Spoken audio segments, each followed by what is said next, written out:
Все любят праздники. Вы любите праздники? Думаю, что да. Поэтому скажите мне, какой самый ближайший праздник к концу октября? Правильно, это Хэллоуин. И Хэллоуин также любят Konami. Поэтому из года в год в игре появляется тематическая кампания, которая посвящена Дню Мертвых. Хотя не знаю, можно ли так называть Хэллоуин, но вы поняли. И очевидно, что к концу октября нас ожидает соответствующая кампания. Либо уже завтра, потому что ролик выходит за сутки до оперативного обновления, либо в последнюю неделю октября. Ибо если я ничего не путаю, то как раз таки четверг приходится на 30 число, тогда как Хэллоуин 31. И в рамках сегодняшнего ролика предлагаю вкратце обсудить, что же ожидать от этой кампании и в целом ознакомиться с тем, как именно она проходила в двух предыдущих частях тому назад.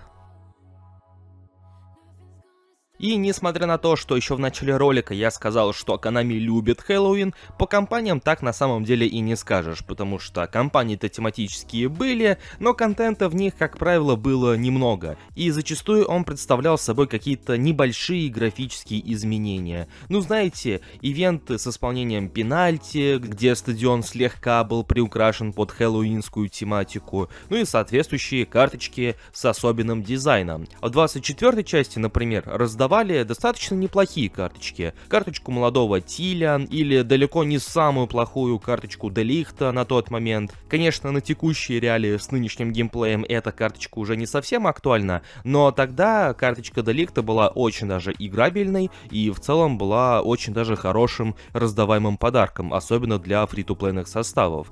Тогда как в прошлом году Konami, по-моему, переплюнули самих себя и вместо каких-то вот интересных карточек с интересным дизайном выдали карточки с тематическим дизайном, конечно, но с далеко не самыми играбельными показателями. Да, это те самые карточки, когда нам раздали игроков Арсенала с непривычными для них позициями, стилями и соответствующим разбросом цифр на эти самые позиции. Из-за чего спустя год про эти карточки справедливо никто не вспоминает, потому что они были бесполезны. То есть мы уже можем прийти к тому выводу, что в рамках этой кампании так или иначе раздаются игроки, раздаются какие-то карточки, и остается лишь надеяться, что в этом году не будет повторения прошлогодней ситуации, когда вроде бы в каком-то смысле интересная концепция, хоть и подрезанная у FIFA, но по итогу ее реализация получилась ну такой себе. И опять же, спустя год, да и в течение всего года про эти карточки никто не вспоминал, ими никто не играл,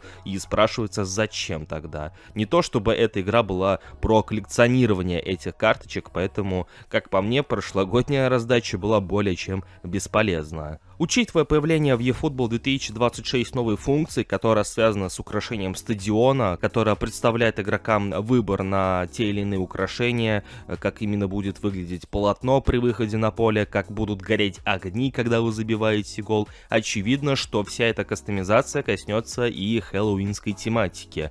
Да тут, в принципе, таить интригу не получится, потому что соответствующие файлы были найдены в игре еще задолго до предстоящей кампании, то есть на ту самую хэллоуинскую тематику. И очевидно, что после старта соответствующей кампании, будь то это завтра или же только через неделю, мы также получим тематические украшения под этот самый Хэллоуин. Но опять же, на много рассчитывать не приходится, потому что как бы Konami не любили этот праздник, или наоборот, они, может, его не любят, несмотря на все эти кампании, что в прошлом году, что в позапрошлом году, несмотря на факт их наличия, их присутствия, они никогда не отличались каким-то глобальным контентом. На этих кампаниях не было каких-то глобальных раздач, не было каких-то донатных наборов, которые меняли свой стиль, ну как это было с Капитаном Цубасой, когда выходил эпический пак в аниме-стиле, в стандартном стиле, чего-то подобного на Хэллоуин не было. Поэтому кампания-то скорее всего будет, но насколько она будет интересной и выделяющейся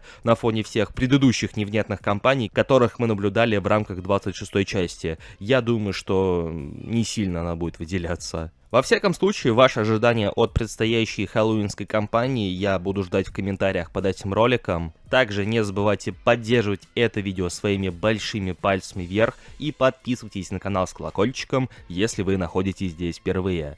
Всем удачи и до скорых встреч!